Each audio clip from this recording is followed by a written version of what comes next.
mi 35 cumpleaños amaneció con un cielo gris sobre Madrid. No esperaba grandes celebraciones.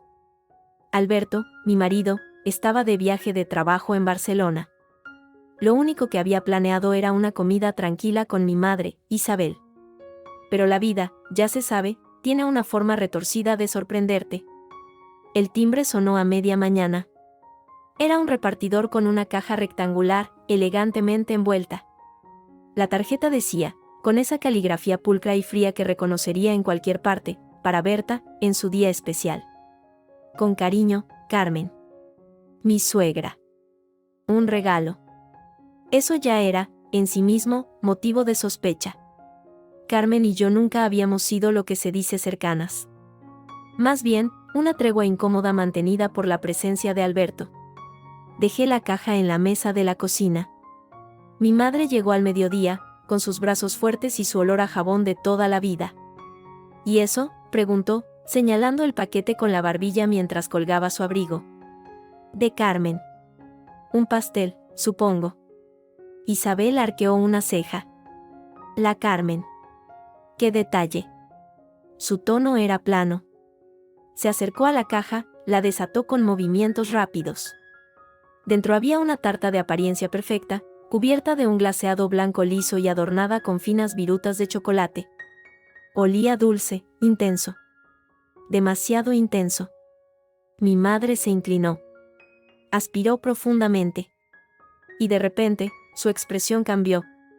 Todo el color le abandonó el rostro. Sus ojos, normalmente tan serenos, se abrieron con un destello de puro pánico. Retrocedió como si la tarta le hubiera escupido. Berta, dijo, y su voz era un hilo tenso. No toques eso. ¿Qué pasa, mamá? ¿Tiene mal aspecto? No, cortó ella. No tiene mal aspecto. Huele mal. ¿A qué? A mí me huele a almendra, está bien. Eso es, casi gritó. Huele a almendras. A almendras amargas, Berta. ¿No lo notas?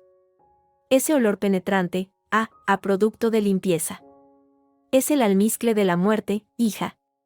Me agarró del brazo, con una fuerza que no le conocía. Carmen. Carmen trabajó en un laboratorio, de joven. Era auxiliar de farmacia, pero manejaba productos. Ella sabe. Dios mío, ella sabe. Un escalofrío me recorrió la espalda. ¿Estás diciendo que el pastel puede estar envenenado?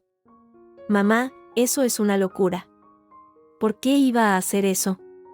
¿Por qué se pone ese vestido negro cada vez que vamos a una comida familiar? ¿Por qué te llama la intrusa cuando cree que no la oyes? Esa mujer te odia porque le quitaste a su niño. Y hoy cumples 35, la edad que tenía ella cuando Alberto nació. Es una fecha clara para su mente retorcida. Isabel cogió la tarta, con repulsión, y la metió de nuevo en la caja. Esto va directo a la basura. Y no le digas nada a nadie. Nada. La tarde se hizo larga y cargada. La caja, en lugar de ir a la basura, acabó en el fondo de mi armario, escondida bajo mantas viejas. No podía deshacerme de ella. Era una prueba. O tal vez era solo mi mente, intoxicada ya por la sospecha de mi madre. Cada vez que cerraba los ojos, veía la cara pálida de Isabel, su mirada de terror. El teléfono sonó a las 9 de la noche. La pantalla mostraba el nombre, Carmen. Sentí un vuelco en el estómago. Berta, cariño. Feliz cumpleaños. Su voz era melosa, como siempre. ¿Recibiste mi modesto regalo? Sí, Carmen. Muchas gracias. Muy elaborado. Me alegra que te guste. Es una receta muy especial, de familia. ¿Ya la has probado?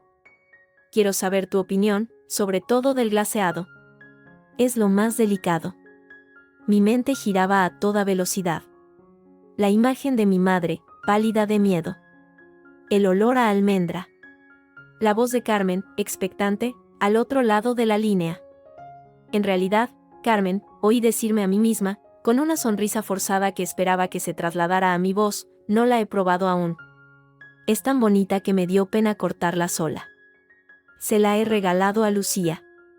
Pasé por su casa esta tarde y pensé que a ella y a Javier les haría más ilusión. Con los niños, ya sabes. Hubo un silencio. Un silencio denso, que se extendió 2, 3 segundos de más.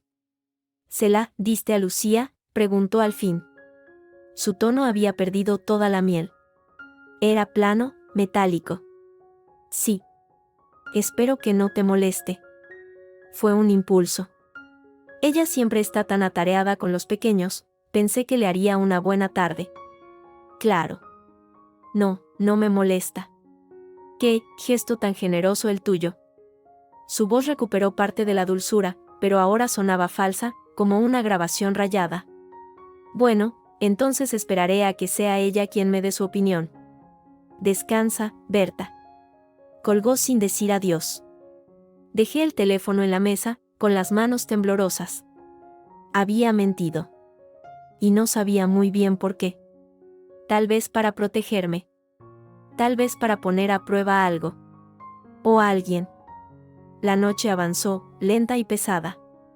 Me acosté, pero el sueño no llegaba. Cada ruido en la calle me sobresaltaba. El aroma fantasmal a almendras amargas parecía haberse instalado en mi habitación. A la 1:30 de la madrugada, el teléfono volvió a vibrar sobre la mesilla, iluminando la oscuridad con una luz azulada y urgente. Era Javier, mi hermano. El corazón se me detuvo. Berta, su voz era un sollozo roto, ahogado por el pánico. Tienes que venir. Al hospital. Es Lucía. ¿Qué?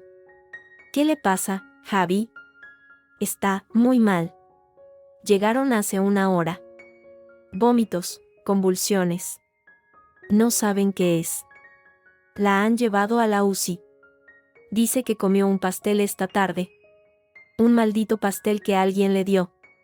Hizo una pausa, y en ella escuché el sonido de su desmoronamiento. Berta, por favor, ven. La línea se cortó.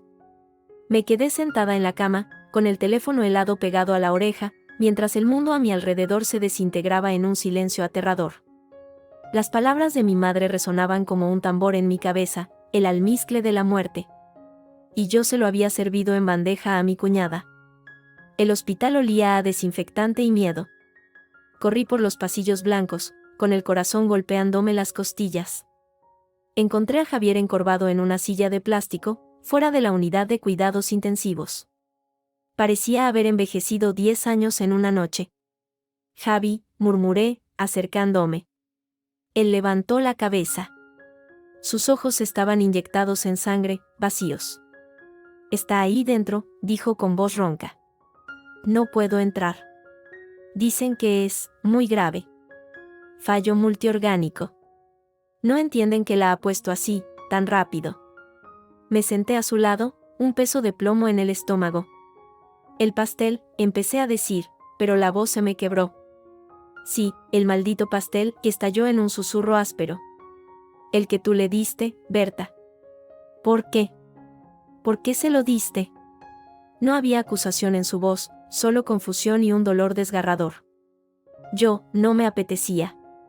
Pensé que a ella le gustaría, mentí, sintiendo como la culpa me corroía por dentro. ¿Qué han dicho los médicos? ¿Han analizado algo? Están haciendo pruebas toxicológicas. Pero la enfermera mayor, cuando le dije lo del pastel, hizo una mueca rara. Preguntó si olía a almendras. El frío se extendió desde mi núcleo hasta las yemas de los dedos. Antes de que pudiera responder, la puerta de la UCI se abrió. Salió un hombre de bata blanca, de unos 50 años, con el rostro grave. Era el doctor Vidal. ¿Familia de Lucía Ortiz?, preguntó. Javier se puso en pie de un salto. Yo soy su marido. ¿Mi mujer? ¿Cómo está? El médico nos hizo una seña para que nos acercáramos a un rincón más tranquilo. Su estado es crítico, pero estable. La hemos sedado y conectado a ventilación asistida. Las pruebas preliminares de sangre han llegado. Hizo una pausa, mirándonos a ambos con intensidad. Han detectado una concentración masiva de cianuro. La palabra cayó entre nosotros como una losa. Javier palideció aún más. ¿Cianuro? ¿Cómo es posible? Es un veneno de acción rápida. El olor a almendras amargas que usted mencionó es un indicador clásico, aunque no todo el mundo puede percibirlo. Señor, ¿de dónde era exactamente ese pastel? Javier me miró. Yo sentí que el suelo se abría bajo mis pies. Era un regalo, logré articular. Para mí. Era mi cumpleaños. Pero yo se lo di a Lucía. El doctor Vidal asintió, sombrío. Debemos notificarlo a la policía inmediatamente. Esto no es una intoxicación alimentaria casual. Es envenenamiento deliberado. En ese momento, llegaron mis padres. Mi padre, Antonio, con el paso cansado pero firme, y mi madre, Isabel, que fue directa hacia mí y me abrazó con fuerza. Luego vio mi expresión y la de Javier, y la del médico. Lo entendió todo sin palabras. ¿Cianuro?, preguntó en voz baja, dirigiendo la pregunta al doctor. Él asintió. Sí, señora. Una dosis letal. Es un milagro que haya llegado con vida. Isabel cerró los ojos un instante. Cuando los abrió, había una determinación férrea en ellos. Se volvió hacia mí. Berta, tenemos que hablar. Ahora. Me tomó del brazo y me llevó a unos metros de distancia, cerca de una máquina de café vacía. ¿Se lo diste a Lucía?, susurró con urgencia. Así fue. Ella me llamó para preguntar, y se me ocurrió esa tontería. No pensé que fuera en serio, mamá. No podía ser en serio. Pero lo era, dijo Isabel, y su voz temblaba de rabia contenida. Escúchame bien. Carmen López, tu suegra, no era solo auxiliar de farmacia. En los años 70 trabajó como ayudante de un químico industrial, en un laboratorio que manejaba cianuro para galvanoplastia. Yo lo sé porque mi prima trabajaba allí. Ella misma me lo contó hace años, cuando te comprometiste con Alberto, como un dato curioso. Dijo, la madre de tu futuro yerno era una mujer muy hábil con los compuestos volátiles. En aquel momento no le di importancia.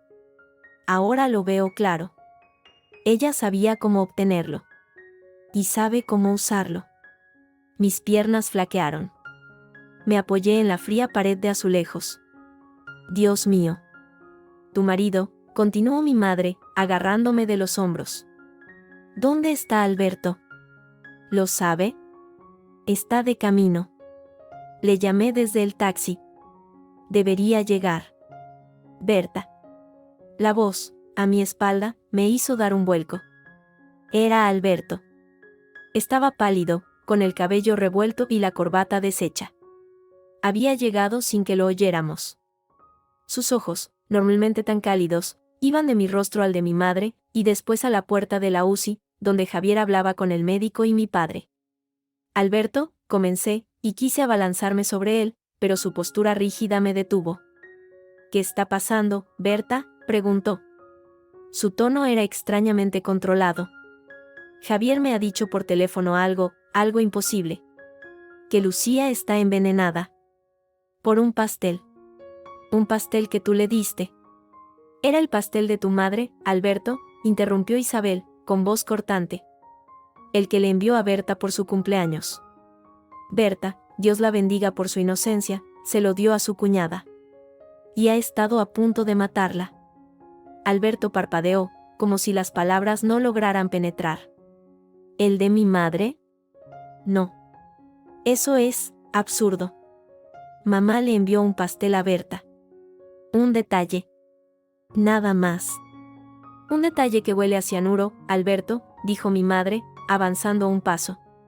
Tu madre trabajó con cianuro. ¿Lo sabías? Vi como una sombra cruzaba el rostro de mi marido. Un parpadeo rápido, un titubeo. Eso fue hace décadas. No significa nada.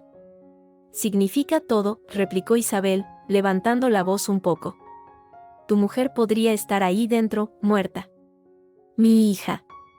Y fue tu madre quien envió el veneno. Basta. La voz de Alberto retumbó en el pasillo, haciéndonos callar a todos. Javier y mi padre se volvieron a mirarnos. Él respiró hondo, llevándose una mano a la sien. Lo siento. Pero esto, hay que esperar a la policía. No podemos hacer acusaciones así. ¿Acusaciones?, dijo una nueva voz, dulce y serena.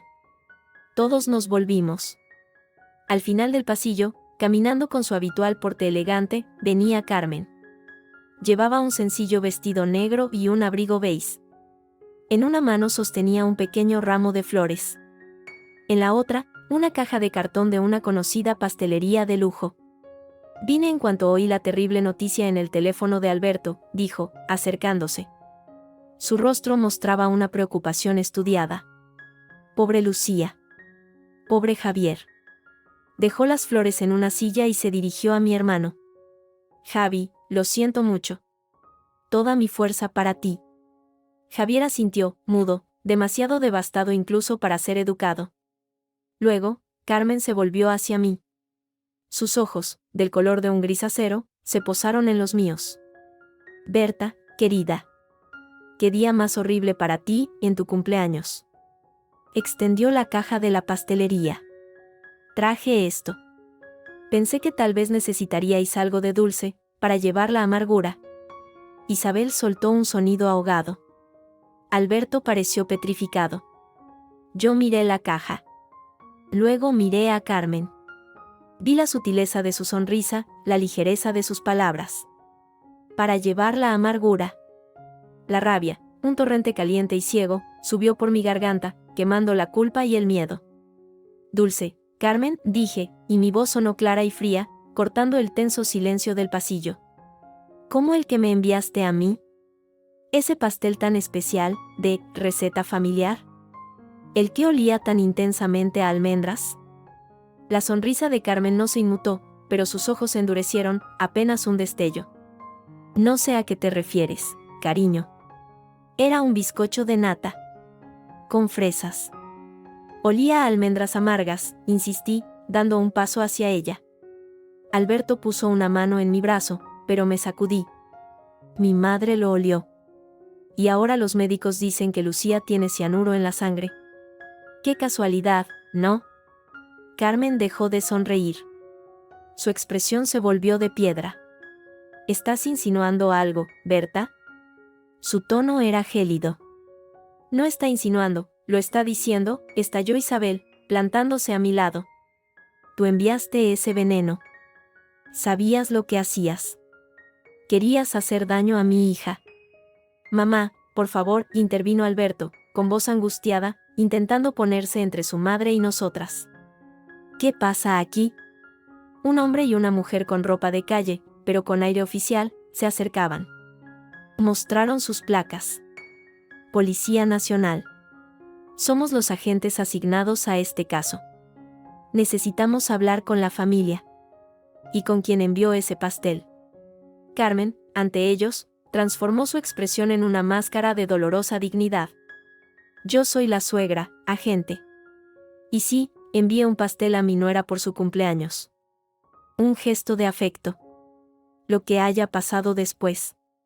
Dejó la frase en el aire, y dirigió una mirada hacia mí, cargada de una tristeza que solo yo podía reconocer como falsa. No me lo explico. La agente, una mujer de unos 40 años con rostro cansado, me miró. Usted es Berta, la destinataria original. Usted le dio el pastel a su cuñada. ¿Es eso? Es eso, confirmé, sintiendo como todas las miradas se clavaban en mí, las de los policías, las de mi hermano destrozado, las de mi padre confuso, la de mi marido llena de conflicto, y las de mi suegra, gélidas y calculadoras. Tendrán que declarar todos, dijo el agente. Y necesitamos la dirección de la señora. Miró a Carmen. López. Carmen López de Soto, dijo ella con suavidad. Por supuesto, cooperaré en todo lo que sea necesario. Solo quiero que se aclare este terrible malentendido. Pero al decir malentendido, sus ojos se encontraron con los míos. Y en ellos no había rastro de confusión. Solo un desafío frío y claro, y una pregunta tácita: ¿qué piensas hacer ahora, pequeña Berta? La batalla, silenciosa y mortal, había comenzado allí, en el pasillo desinfectado del hospital, con el olor fantasmal a almendras envenenando el aire. Y yo acababa de dar el primer paso, pasando de víctima potencial a acusadora. El siguiente movimiento era suyo. La comisaría olía a café rancio y desesperanza. Nos separaron a todos. A mí me llevaron a una sala pequeña, de paredes amarillentas. La agente de antes, se llamaba agente Silva, y su compañero, el agente Rojas, fueron directos al grano. Señora Berta Soto, comenzó Silva, apoyando los codos sobre la mesa. Cuéntenos de nuevo, con lujo de detalles, cómo pasó el pastel de sus manos a las de su cuñada. Lo repetí. Por tercera vez. La entrega casual, la visita improvisada a Lucía, mi incapacidad para percibir el olor a almendras. Mi madre fue quien lo notó, insistí. Su madre, Isabel Montero, afirma que usted, cito, no es de las que huelen el peligro. Que es confiada. Rojas hojeaba un cuaderno. ¿Por qué, entonces, decidió no comerse un regalo de cumpleaños de su suegra? Si no sospechaba nada. Me quedé callada. La verdad era humillante.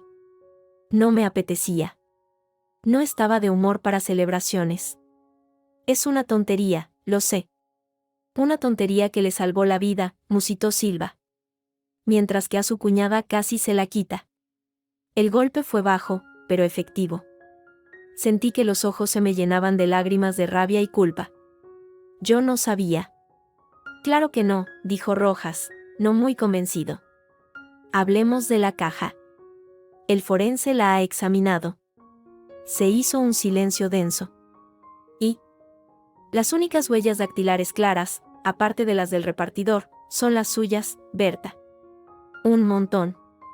En la tapa, en los laterales.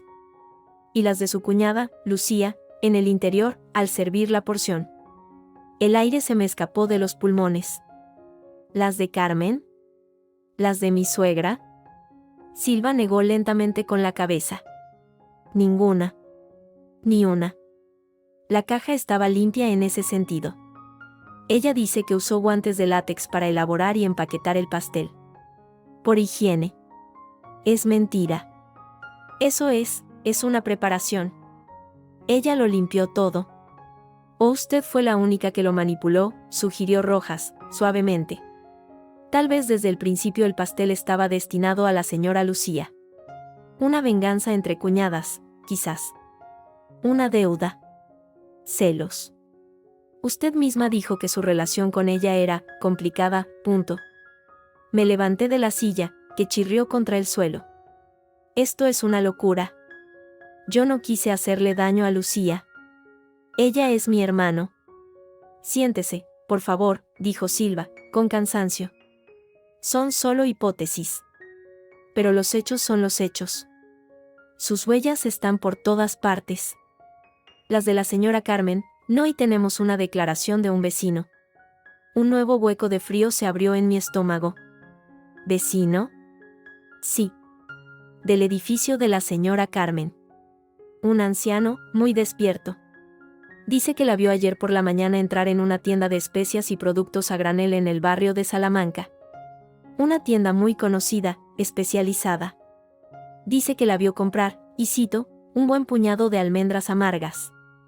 Le llamó la atención porque es un producto poco común, y la señora Carmen, según él, siempre va tan elegante para comprar esas cosas, punto. Carmen. Comprando las almendras.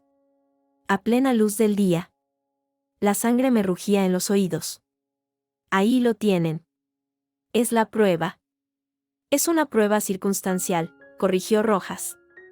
Comprar almendras amargas no es un delito. Se usan en repostería, en pequeñas dosis, para dar sabor. Ella alega que era para otro postre, una tarta de Santiago que nunca llegó a hacer porque se enteró de la enfermedad de su nuera y vino al hospital. Es una mentira patente. Tal vez. Pero es su palabra, la de su madre que huele cianuro, y la de un vecino anciano, contra la de una respetable señora que, además, no tiene huellas en la caja. Silva cerró la carpeta. Puede irse, por ahora. Pero no salga de Madrid. Y le aconsejo que contrate un abogado. Salí de la comisaría como un autómata. La noche de Madrid era fría. Alberto me esperaba junto al coche, apoyado en la puerta del conductor, fumando un cigarrillo. Había vuelto a fumar. Lo había dejado hacía 5 años. ¿Qué ha dicho la policía?, preguntó, sin mirarme, arrojando la colilla al suelo. Que mis huellas están por todas partes. Que un vecino la vio comprar almendras. Que ella usó guantes. Mi voz sonaba plana, ajena. Creen que podría haber sido yo. Que tal vez quería envenenar a Lucía. Alberto dio un sorbo de aire, pero no dijo nada. Solo abrió la puerta del coche. Vamos a casa. El trayecto fue un silencio elocuente. No preguntó más. No me tocó. Miraba fijamente la carretera. La tensión en el habitáculo era tan espesa que costaba respirar. ¿No tienes nada que decir, Alberto? Tu madre casi mata a mi cuñada. Y la policía me señala a mí.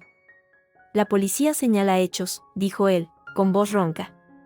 Y los hechos son confusos. Las huellas. Ella lo limpió. Lo planeó todo. ¿No lo ves? Me quiere muerta desde el primer día. Las palabras salieron a borbotones, envenenadas por años de sonrisas tensas y comentarios pasivo-agresivos. Berta, por favor. No empieces con eso. ¿Con qué? Con la verdad. Nunca me aceptó, Alberto. Nunca. ¿Recuerdas cuando le dijiste que nos íbamos a vivir juntos? Un músculo se tensó en su mandíbula. Berta. ¿Lo recuerdas? Fuimos a su casa, a esa mansión fría de La Moraleja. Se lo dijiste en la cena. Ella dejó el tenedor, así, con delicadeza. Imité el gesto, el clic de la plata sobre la porcelana. Me miró, con esa sonrisa que no llegaba a los ojos, y dijo, qué emocionante, Alberto. Aunque esta zona no es para cualquiera. Se necesita cierta solvencia. O cierta ambición, punto. Mi voz temblaba. Me llamó cazafortunas, Alberto. Sin decirlo. Eras demasiado sensible. Siempre malinterpretas sus palabras. ¿Malinterpretó esto? Cuando le anunciamos nuestra boda, y se pasó todo el brunch hablando de la prima Elena, de lo perfecta que era, de lo bien que habría quedado a tu lado. Incluso sugirió posponerla porque ella preveía problemas de logística que resultaron ser inventados. Era preocupada. Solo eso. ¿Y cuándo perdí al primer bebé? La pregunta salió como un cuchillo. Alberto palideció visiblemente. ¿Te acuerdas de lo que me dijo cuando me visitó en el hospital? La naturaleza es sabia, Berta.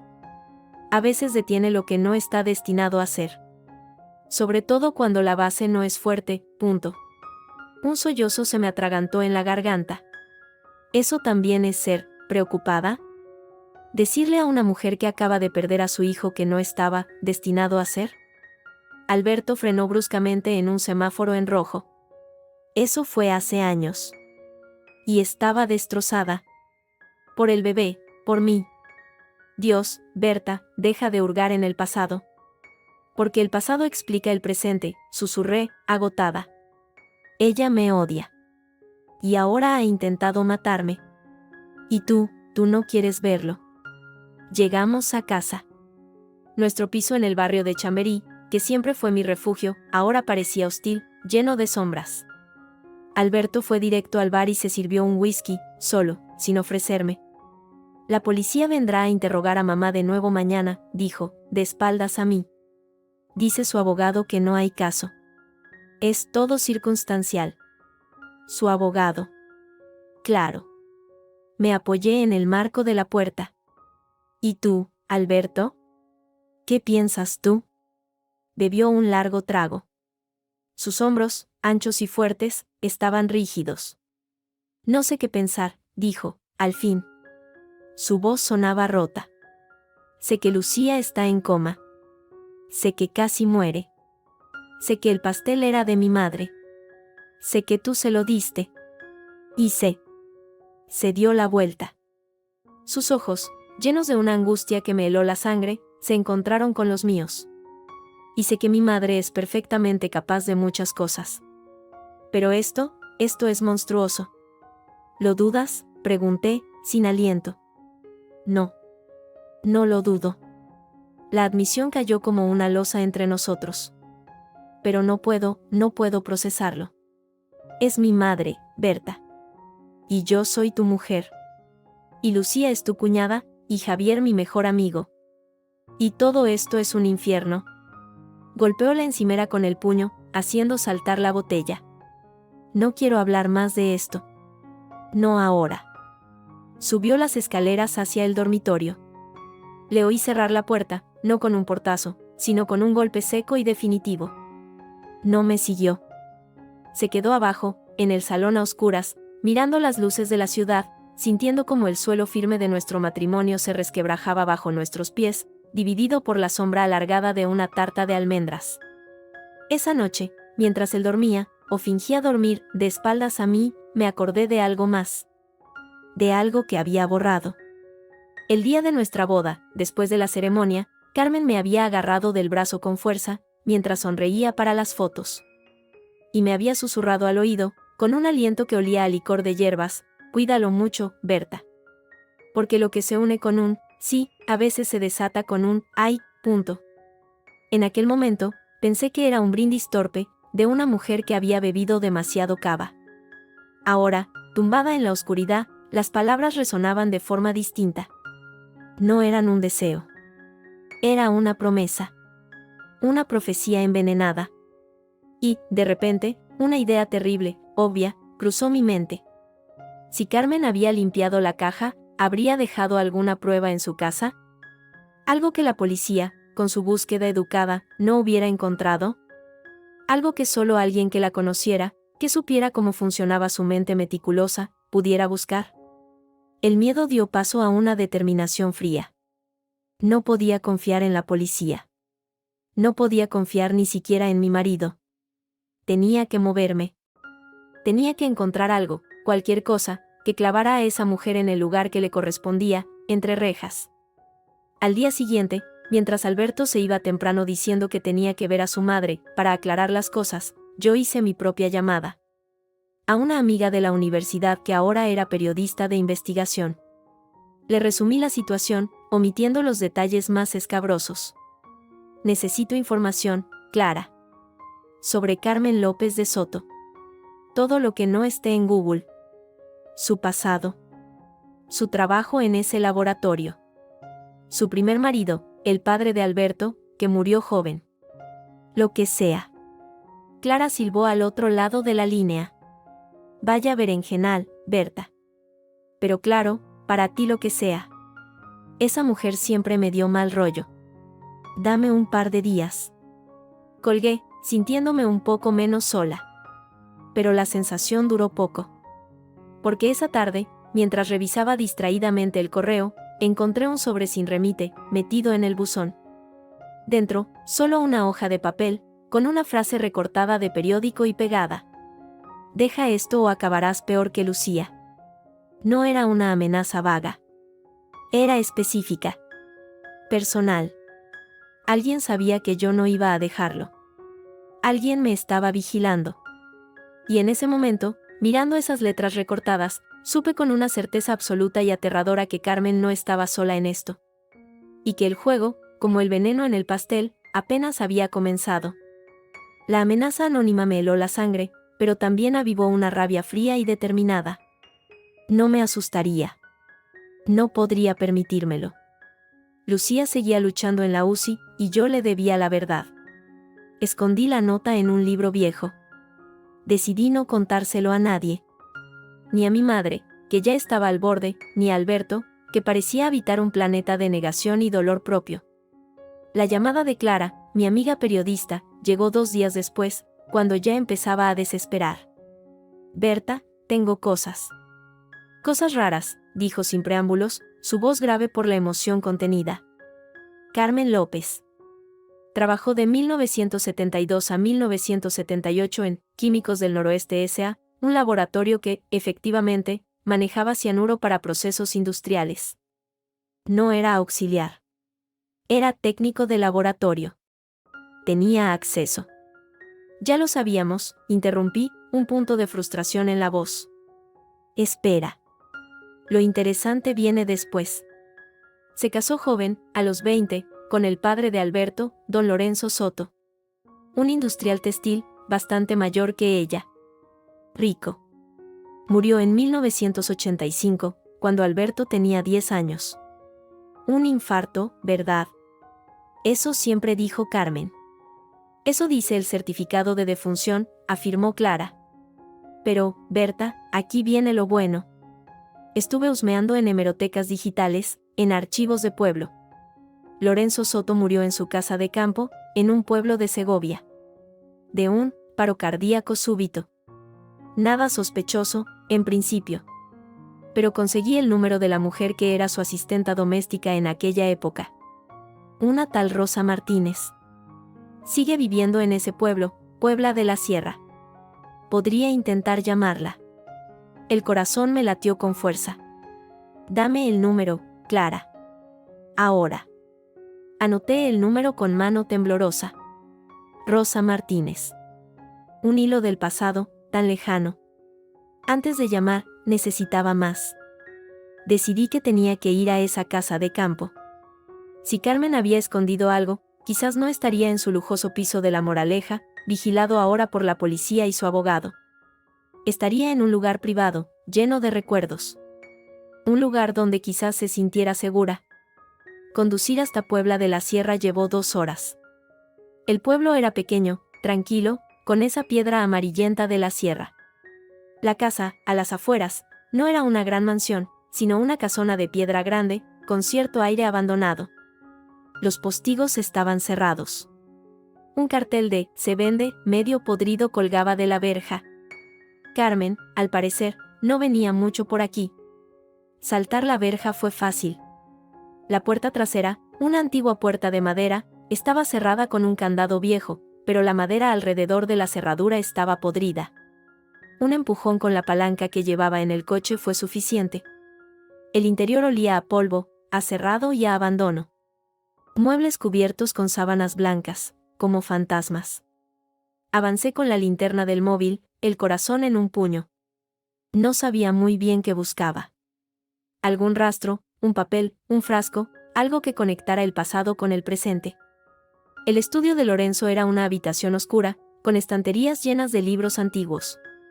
Nada parecía alterado desde hacía décadas. Pero luego, en el dormitorio principal, encontré algo. Un baúl antiguo, al pie de la cama matrimonial de estilo decadente. No estaba cerrado con llave. Dentro, entre manteles de encaje y alguna que otra foto descolorida, había una carpeta de cartón. La abrí. Contenía documentos antiguos, la escritura de la casa, algunas cartas de amor de Lorenzo a una Carmen joven, irónico, pensé, y un cuaderno pequeño, de tapas negras. Lo abrí. No era un diario. Era un cuaderno de notas técnicas. Fórmulas químicas, dibujos de destiladores, anotaciones en una letra minúscula y ordenada que reconocí al instante, era la de Carmen. Había páginas sobre estabilidad de compuestos, dosificaciones, y varias páginas dedicadas a los glucósidos cianogénicos, extraídos de almendras amargas y pepitas de frutas. Había anotaciones al margen, volátil. Olor característico, almendras, se disipa rápido. Dosis letal en adultos, 1 a 2 mg/kg. Síntomas, mareo, confusión, taquicardia, paro respiratorio. Sentí un vértigo. Allí estaba, en su puño y letra. Un manual de envenenamiento. Lo cerré de golpe, como si me fuera a quemar. Esto era lo que necesitaba. Esto conectaba sus conocimientos con el método. Lo guardé en mi bolso, con manos que temblaban. Estaba a punto de irme cuando algo más llamó mi atención. En el fondo del baúl, medio escondido bajo un chal, había un sobremanila más grueso. Lo saqué. Dentro había documentos de un seguro de vida. Una póliza a nombre de Lorenzo Soto, con Carmen como única beneficiaria. La cantidad era obscena para la época. Y otro documento, más reciente. Una póliza de seguro a nombre de Alberto, suscrita hacía apenas 3 años, con Carmen como beneficiaria principal, y a mí como beneficiaria secundaria, por una fracción mínima. Un escalofrío recorrió mi espina dorsal. ¿Por qué había una póliza de Alberto, con ella como principal beneficiaria, escondida aquí. Mi teléfono vibró, haciéndome dar un salto. Era un mensaje de Clara: he hablado con Rosa. No quiere hablar por teléfono. Pero si vas a Puebla, dice que vive en la calle Real 12. Es la casa con geranios rojos. Ten cuidado, Berta. Suena asustada. Miré el reloj. Todavía tenía tiempo. Salí de la casa, asegurándome de dejar todo como estaba, y conduje hasta el pueblo. La casa de la calle Real 12 era pequeña, de piedra, con un pequeño balcón repleto de geranios escarlata. Llamé a la puerta. Una mujer mayor, menuda, de rostro surcado por arrugas profundas y ojos vivaces, abrió. Me miró de arriba abajo, con desconfianza. Sí. ¿Señora Rosa Martínez? Me llamo Berta. Soy la mujer de Alberto Soto. La llamó mi amiga Clara. Su expresión cambió. Los ojos se le abrieron un poco más, mezcla de miedo y curiosidad. Miró hacia la calle, vacía, y luego me hizo una seña rápida para que entrara. La casa era minúscula, ordenada y olía a estofado. Siéntese, dijo, señalando una silla de Anea. No tengo mucho tiempo. La de la tienda me ve entrar a cualquiera y se chiva a todo el pueblo. Gracias por recibirme, señora Rosa. Le agradezco. Usted es la que está metida en el lío del pastel, ¿verdad?, me cortó, sentándose frente a mí. Clara me dio 4 pinceladas. La señora Carmen ha vuelto a las andadas, entonces. ¿A las andadas?, pregunté, conteniendo la respiración. Rosa suspiró, jugueteando con el delantal. Yo trabajé para ellos. Para don Lorenzo y ella.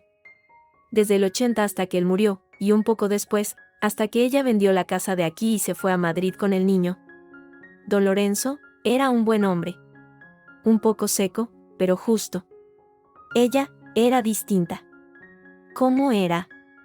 Rosa me miró fijamente. Fría. Muy fría. Todo lo calculaba. Y tenía unos arranques de genio, pero siempre en privado. Con don Lorenzo era una seda, sobre todo al final. Él estaba mal del corazón, sabía. Tomaba medicinas. Pero ella empezó a encargarse de sus pastillas. De su comida. Le preparaba unas infusiones especiales, decía que eran para fortalecerle. Se hizo un silencio. El ruido de un reloj de cucú marcaba los segundos. Una noche, continuó Rosa, bajando la voz a pesar de estar solas, don Lorenzo tuvo una crisis muy fuerte. Dolor en el pecho, muy pálido. Yo fui a llamar al médico del pueblo, pero la señora Carmen me detuvo. Dijo que ya le había dado su medicina, que era un susto nada más, que descansaría. Me mandó a mi cuarto. Yo tenía miedo de ella. Así que me fui. Pero me quedé escuchando en la escalera. Se llevó un pañuelo a los labios, que le temblaban ligeramente. Oí voces. La de él, muy débil, quejándose. Y la de ella, clara como el agua. Le decía, tranquilo, Lorenzo. Ya pasa. Ya pasa todo. En un tono, cantarín. Como si le arrullara. Y luego, silencio. Un silencio muy largo. A la mañana siguiente, lo encontré yo. Frío en la cama. La señora Carmen dormía en la habitación de al lado, profundamente, según dijo. Dios mío, murmuré. El médico vino y firmó el paro cardíaco. ¿Qué iba a hacer si no? Él ya estaba malo. Pero yo. Rosa se inclinó hacia mí, y sus ojos, llenos de viejos fantasmas, me traspasaron. Yo limpié la mesilla de noche. Y allí, entre el vaso de agua y el reloj, había un pequeño frasquito de cristal. Con un polvillo blanco. No era de sus medicinas. Se lo enseñé a ella, después. Lo cogió sin decir nada, y me miró. Me miró así, fijamente, y me dijo, Rosa, usted es una mujer sensata. Sabe que a veces la naturaleza necesita un empujoncito. Y sabe que hablar de más puede traer mucha desgracia. Para usted, y para esa hija suya que tiene en Madrid trabajando. Mi Marisol tenía 19 años entonces. Se le llenaron los ojos de lágrimas. Me callé. Me pagó una buena indemnización y me fui. Pero nunca me lo quité de la cabeza. Nunca. Hasta que oí lo de su nuera, y lo del pastel, y supe. Es la misma. Nunca cambió. Salí de casa de Rosa con las piernas de algodón. Tenía el cuaderno de notas. Tenía el testimonio de Rosa. Era más de lo que había soñado. Conduje de vuelta a Madrid, con la mente a toda velocidad. Tenía que enseñárselo a Alberto. Tenía que hacerle ver. Esta vez no podría negarlo. Llegué a casa al anochecer. Alberto no estaba. Dejé el bolso con el cuaderno y los documentos del seguro sobre la mesa del comedor y llamé a su móvil. Fue directo al buzón. La tensión de los últimos días, la adrenalina de la tarde, se convirtió en una inquietud profunda. ¿Dónde estaba? Decidí darme una ducha para intentar calmarme. Cuando salí, envuelta en una toalla, oí ruido en el salón. Alberto había vuelto. Bajé las escaleras, preparada para el enfrentamiento, para enseñarle la prueba que destapaba a su madre como una asesina. Alberto, tenemos que... Me detuve en seco. No estaba solo. Sentada en el sofá, con elegancia, con una taza de té entre las manos, estaba Carmen. Me miró por encima del borde de la taza, y una sonrisa mínima, casi imperceptible, se dibujó en sus labios. Berta, querida. Qué descuidada estás. Venimos a hablar. Alberto estaba de pie junto a la chimenea, pálido, evitando mi mirada. ¿Qué hace aquí?, pregunté, agarrando la toalla con más fuerza. Ha venido a aclarar las cosas, Berta, dijo Alberto, con voz tensa. A poner fin a este circo. ¿Circo? ¿Llama circo a un intento de asesinato? ¿A un marido muerto hace años? Avancé hacia la mesa y cogí el cuaderno negro. Mira esto, Alberto. Es de ella. Son sus notas. Sobre cianuro, sobredosis letales. Lo encontré en la casa de tu padre. Alberto miró el cuaderno, luego a su madre. Carmen ni siquiera parpadeó. Dejó la taza sobre la mesa con suavidad. Ah, ese viejo cuaderno de la facultad, dijo con un hilo de voz. ¡Qué tiempos! Lo guardaba por nostalgia. No prueba nada, cariño. Solo que era una estudiante aplicada. Y Rosa. La asistenta de tu padre. Ella me ha contado cómo murió realmente. Tú estabas allí. Por primera vez, algo se quebró en la máscara de Carmen. Un destello de algo oscuro y furioso cruzó sus ojos, tan rápido que casi lo perdí. ¿Rosa? ¿Esa vieja chismosa y amargada? ¿Vas a creer a una criada resentida a la que despedí por robar? Ella no robó nada. Tú la amenazaste. Berta, basta. La voz de Alberto estalló en la habitación. Estaba lívido. Basta ya. No puedo más con tus acusaciones, con tus fantasías. Mi madre está aquí, intentando ayudar, y tú la atacas con chismes de hace 30 años. ¿Fantasías? ¿Ayudar? Sentí que el mundo se desmoronaba a mi alrededor. Alberto, por favor, mira. Mira los documentos del seguro. La póliza de tu padre. La tuya. ¿Por qué está eso escondido? Te tiene asegurado. ¿Cómo aseguró a tu padre? Carmen se levantó con elegancia. Las pólizas de vida son una previsión sensata, Berta. No una conspiración. Alberto lo sabe. La firmó él. ¿Verdad, hijo? Alberto asintió, torpemente. Fue para un préstamo bancario, Berta. Una garantía. Te lo habría dicho si me hubieras preguntado, en lugar de ir husmeando como una ladrona por casas ajenas. La traición fue tan completa, tan brutal, que me dejó sin aire. Mi aliado, mi marido, estaba de su lado. Hablaban el mismo idioma, el idioma de la negación y la complicidad. Sal de mi casa, le dije a Carmen, con una voz que no reconocí como mía, ronca y cargada de odio. Con mucho gusto. Este ambiente se ha vuelto tóxico. Recogió su bolso. Pero piensa bien en lo que haces, Berta. Las acusaciones falsas tienen consecuencias. Y la policía tiene tus huellas en la caja, y tu móvil cerca de la tienda de especias el día antes del cumpleaños de Lucía. Sí, eso también lo saben. ¿Qué hacías tú por ahí, preguntando por almendras amargas? Me quedé helada. Yo no había estado cerca de esa tienda. Nunca. Es mentira, susurré. Es tu palabra contra la del dueño, un hombre respetable. Piensa en ello. Se dirigió a la puerta, y luego se volvió. Y devuélveme mi cuaderno, por favor. Es un recuerdo familiar. No. Es una prueba. Lo apreté contra mi pecho. Carmen sonrió, una sonrisa de triunfo frío. Como quieras.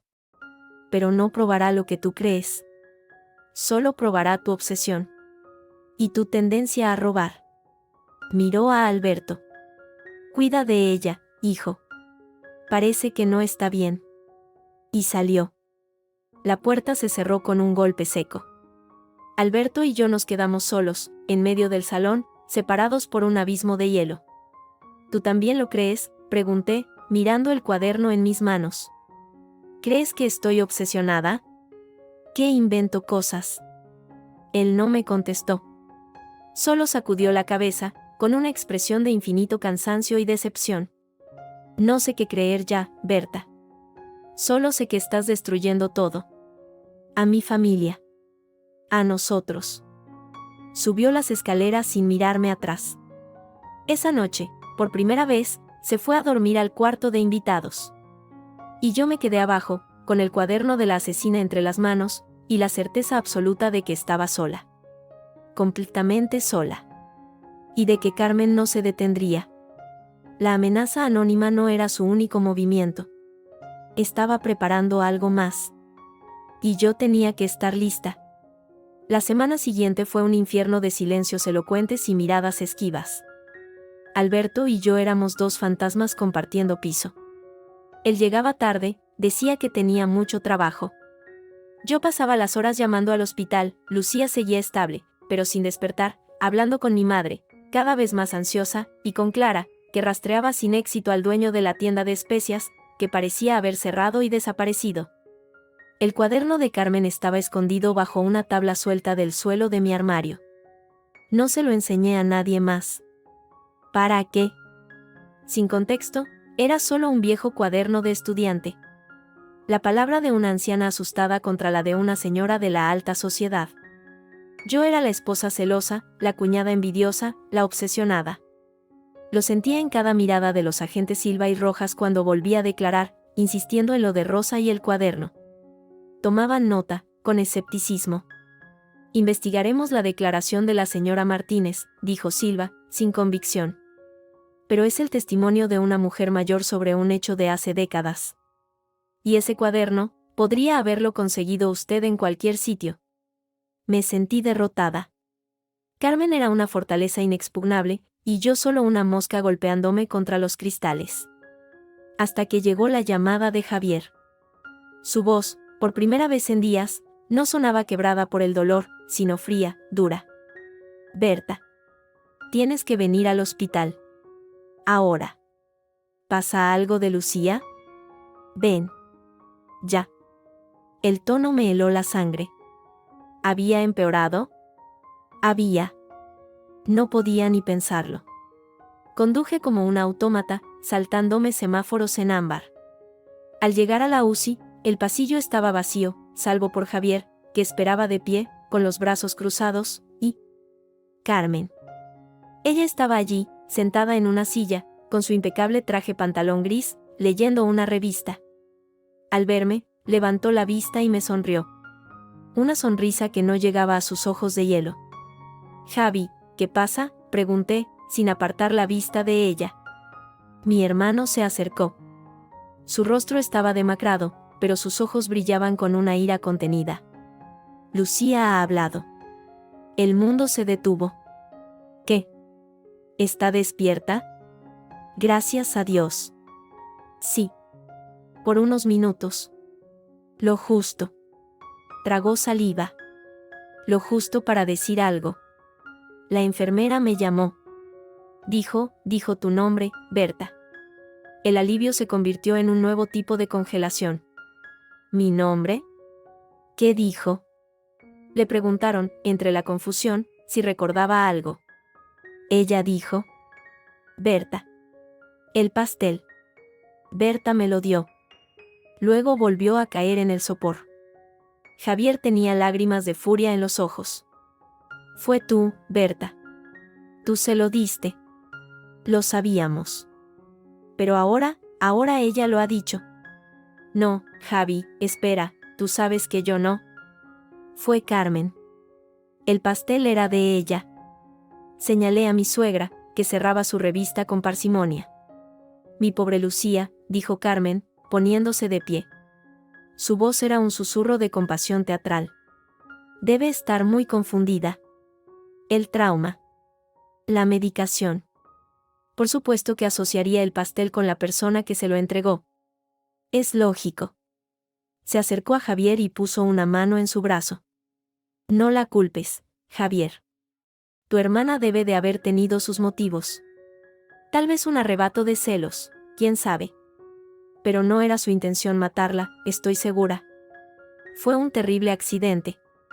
Yo no podía creer lo que estaba oyendo. Estaba reescribiendo la realidad frente a mis ojos, y mi hermano, en su dolor y su confusión, estaba tragándoselo. Es mentira.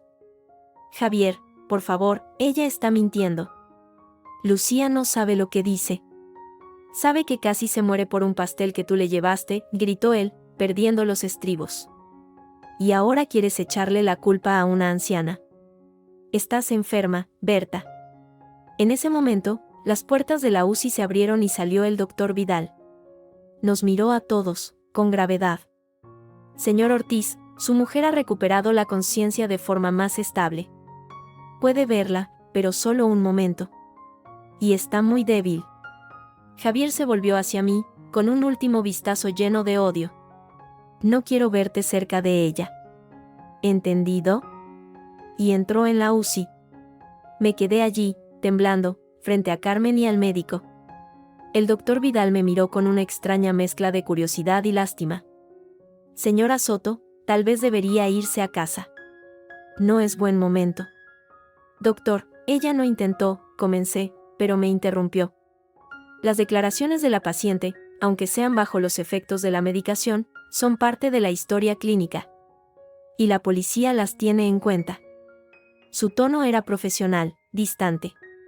Me estaba diciendo, educadamente, que estaba perdida. Carmen se acercó a mí, y en voz baja, solo para mis oídos, susurró: ya lo ves, querida. La verdad es lo que la gente cree ver. Y ahora todos ven a una cuñada resentida. Es hora de que aceptes tu papel y dejes de hacer el ridículo. Tú, farfullé, pero no pude encontrar las palabras. El odio me ahogaba. Salí del hospital como un alma en pena. No podía ir a casa. No podía soportar ver a Alberto. Fui al piso de mi madre. Isabel me abrió la puerta y, al ver mi cara, me abrazó sin decir nada. Lloré, con rabia, con frustración, con un miedo profundo y helado. Le conté todo. Lo de Lucía despierta, la acusación, la manipulación de Carmen. Tenemos que ir a la policía con el cuaderno. Con lo de Rosa, dijo mi madre, decidida. No sirve de nada. No me creen. ¿Creen que estoy loca, o que soy una asesina? Pues entonces tenemos que encontrar algo que no puedan ignorar. Algo de ahora. Algo que la ate definitivamente. No supe cómo, pero sus palabras me dieron un último atisbo de fuerza. Tenía razón. Necesitaba una prueba irrefutable. Y solo se me ocurrió una cosa: el teléfono de Alberto. Si Carmen estaba manipulando cosas, si había comprado las almendras, si había contactado a alguien para amenazarme, quizás había hablado con Alberto de ello. Él estaba siendo extraño, evasivo. Tal vez en sus mensajes, en sus llamadas, hubiera algo. Volví a casa al anochecer. Alberto no estaba. Respiré hondo. Subí a nuestro dormitorio. Su móvil no estaba en la mesilla. Lo busqué por todas partes. Nada. Tal vez lo llevaba encima. Pero entonces recordé su tablet vieja, la que usaba para leer en la cama. A veces se sincronizaban los mensajes. La encontré en un cajón. Con dedos temblorosos, la encendí. No tenía contraseña. Abrí la aplicación de mensajes. Y allí, en la conversación con mamá, lo vi. No había muchos mensajes recientes. La mayoría eran breves, sobre comidas, sobre visitas. Pero había uno, enviado la noche después de mi confrontación con Carmen en casa, que me dejó sin aliento. Era de Alberto: mamá, esto se está yendo de las manos. Berta habló con una tal Rosa, de Puebla. Dice cosas del pasado. Tienes que parar. No puedo más con esto. La respuesta de Carmen, una hora después: cálmate, hijo. Rosa es una vieja chiflada. Berta está desesperada y dice cualquier cosa. Recuerda nuestro acuerdo. Por la familia. Por tu futuro. Ella nunca te ha entendido como yo. Confía en mí. Todo se solucionará pronto. Solo tienes que mantener la calma y hacer lo que te dije. ¿Has hablado ya con el agente Rojas sobre la hipoteca? La hipoteca. ¿La hipoteca de qué? Nuestra casa estaba pagada. A no ser que... Sentí un vacío en el pecho. A no ser que él hubiera pedido un préstamo.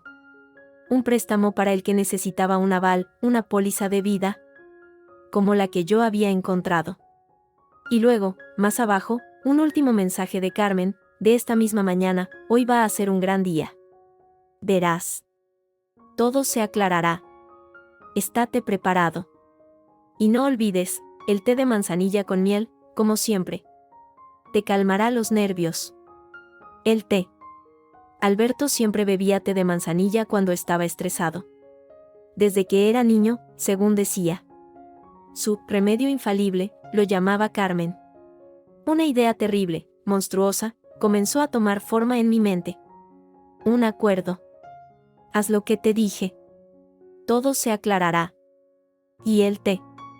Siempre el té. Oí la llave en la puerta. Alberto.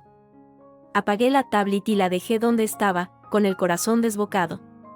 Bajé las escaleras, intentando parecer normal. Él entró, parecía agotado. Hola, murmuró, sin mirarme, colgando el abrigo. Alberto, tenemos que hablar. De verdad. Berta, no ahora, por favor. Estoy cansado. ¿Cansado de qué? ¿De mentir? ¿De fingir que tu madre no es una psicópata? La rabia me traicionó. Él se volvió, y por primera vez en días, vi algo más que cansancio en sus ojos, vi miedo. No empieces. ¿Qué acuerdo es ese que tienes con ella, Alberto? ¿Qué es lo que tienes que hacer? ¿Y por qué le escribes que pare? Su rostro se descompuso. ¿Has mirado mi tablet?, preguntó, con voz queda y peligrosa. Sí. Y he visto que estás conspirando con ella. ¿Para qué? ¿Para enmarcarme?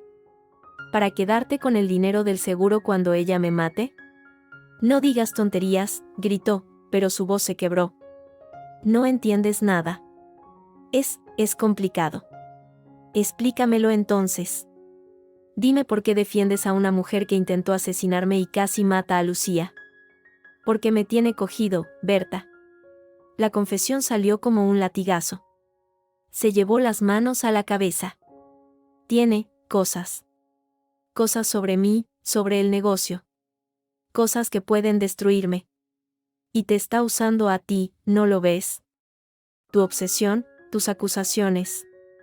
Todo forma parte de su juego. ¿Qué cosas, Alberto? Dímelo. No puedo, susurró, derrotado. Solo puedo pedirte que te detengas. Por favor. Deja de investigar. Deja de enfrentarte a ella. O pasarán cosas peores. ¿Peores que la muerte? Le miré fijamente. Ella te está usando. Y te está envenenando, Alberto. No con cianuro, pero poco a poco. Con mentiras, con miedo, con ese maldito té que te prepara. Él negó con la cabeza, como un niño asustado. No. Eso es una locura. El té me calma. ¿O te adormece? ¿Te nubla el juicio? ¿Desde cuándo lo tomas tan seguido? Desde que empezó todo este lío, admitió, pasándose una mano por el rostro. Me ayuda a dormir. Sin pensarlo, fui a la cocina. En el fregadero, estaba su taza favorita, la azul, con los pozos del té en el fondo. La cogí. ¿Es esta? ¿La de hoy? Sí.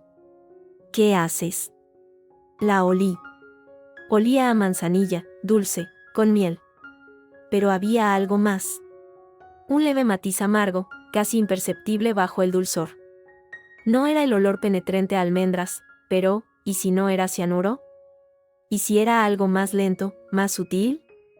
Algo que provocara confusión, debilidad, que lo mantuviera dócil y maleable. Voy a analizar esto, dije, decidida. Estás loca. Es té. Y el pastel era un regalo de cumpleaños. Le grité, sosteniendo la taza como un arma. ¿No has aprendido nada? En ese momento, sonó su teléfono. Lo sacó del bolsillo. Al ver la pantalla, palideció aún más. Es el hospital. Contestó. Diga. Sí, soy él. Escuchó.